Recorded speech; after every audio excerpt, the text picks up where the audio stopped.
আজকে হেরিকেন জ্বালিয়ে খেতে বসছি, লাইট অফ করে কেমন যেন একটা অনুভূতি, আগের দিনের স্মৃতি। তো এটা আমি সবসময় বাসায় রাখি, আমার কাছে খুব ভালো লাগে, মিস করি এগুলো। যখন পড়ার টেবিল আগে বসা হইতো 5টার দিকে মুছে রাখতাম, হারিকেনই মানে সম্বল ছিল গ্রামে। আর এখানে আমি বিফ পরোটা নিজে হাতে তৈরি করে খাচ্ছি। আসলে প্রচণ্ড গরম, যার জন্য কোনো রেসিপি শেয়ার করা হয় না, কোনো রকম তৈরি করে খেতে বসে যাই। একদম লোভনীয় হয়েছে। আর আমি যখন কোনো কিছু দেখাইতে যাই হাত থেকে পড়ে যায়, মানে মানুষ সরমালে টানাটানি, এই অবস্থা। হাঁটতে গেলে এই সমস্যা, খাইতে গেলে এই সমস্যা, প্লাস ঝগড়ার সময় আবার ভালো পারি, সেটাতে কেউ ঠকাইতারে না।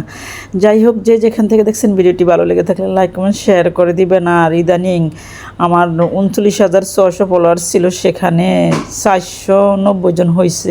ডেলি সবাই আমার কান ফলো করে, মাংতাই পড়তো, মাংতাই বিরাট দলেরা।